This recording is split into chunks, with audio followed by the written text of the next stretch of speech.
Hello दोस्तों। आज मैं आपको ये जो डिफेंस जर्नल्स में जो न्यूज़ चल रहा है चाइना के स्टेल्थ टेक्नोलॉजी के बारे में, उसके बारे में बताता हूँ। और हम थोड़ा सा स्टेल्थ टेक्नोलॉजी क्या है इस बारे में भी थोड़ा टच करेंगे, और चाइना क्या प्रपोज कर रहा है और बाकी जो देश हैं उसको कैसे रिफ्यूट कर रहे हैं या क्या विचार कर रहे हैं, उसमें इसको डिस्कस करेंगे हम लोग।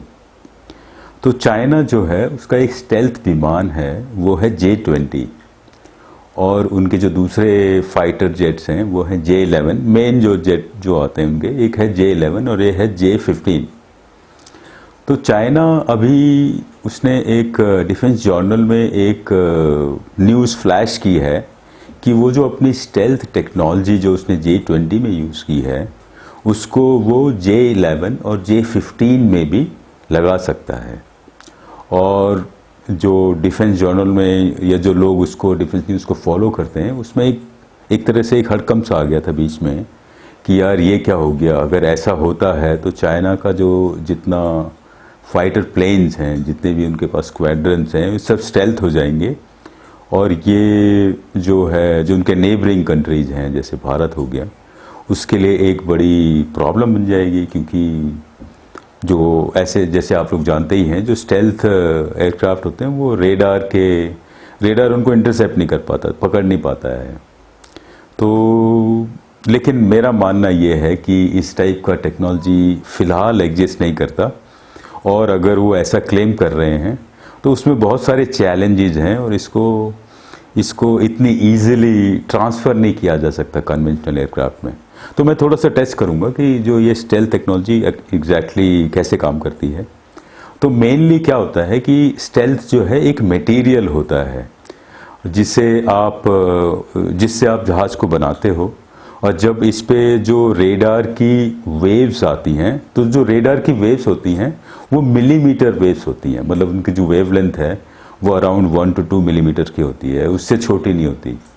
तो जो मिलीमीटर वेव्स को ये मटेरियल जो है ये जब उनको रिफ्लेक्ट करता है तो वो उसमें इंफॉर्मेशन जो है वो मिस हो जाती है। तो रेडार को लगता है कि यार कुछ था नहीं वहाँ पे।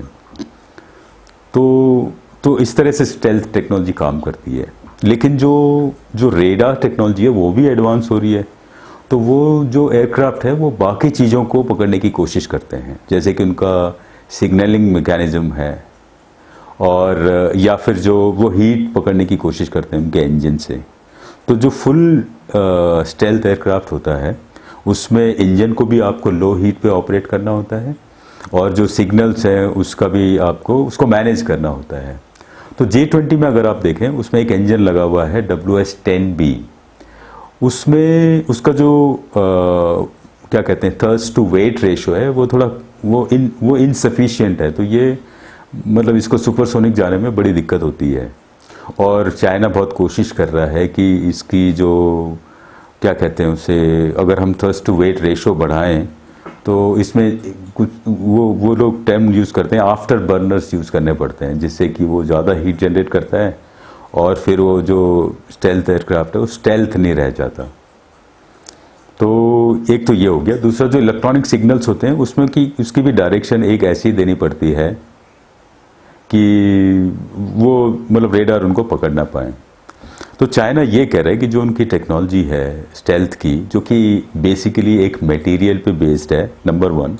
नंबर 2, वो ये क्लेम कर रहे हैं कि ये सिर्फ मिलीमीटर वेव को डिसइंफॉर्म नहीं करेगा बल्कि डिसेप्ट करेगा।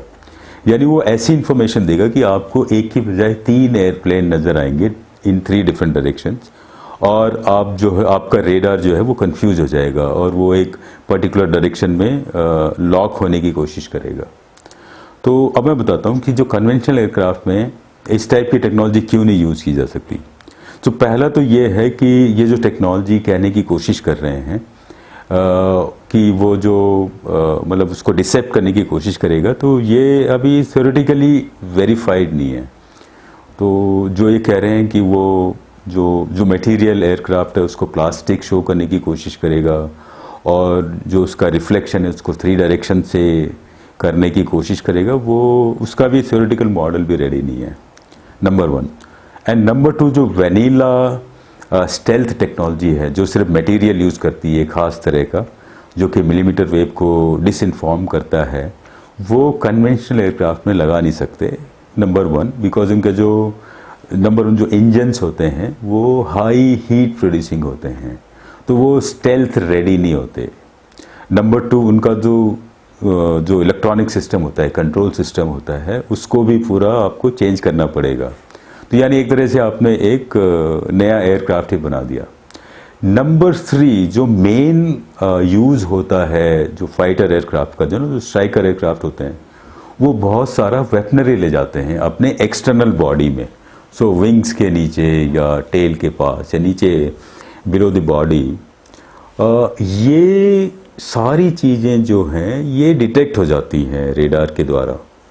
तो अगर आपको उस एयरक्राफ्ट को स्टेल्थ रखना है तो आपको ये सारी वेपनरी जो है ना वो इनसाइड द एयरक्राफ्ट डालनी पड़ेगी, जो कि एक अनदर चैलेंज है। मतलब आपका फिर कन्वेंशनल एयरक्राफ्ट जो है वो कन्वेंशनल नहीं रह जाता, उसकी जो मैन्यूवरेबिलिटी है वो ख़त्म हो जाती है, उसकी जो इंजन का हीट टू वेट रेशो है, जो स्पीड पकड़ने के लिए उसको थ्रस्ट चाहिए, स्पेशली सुपरसोनिक स्पीड के लिए, वो भी ख़त्म हो जाता है।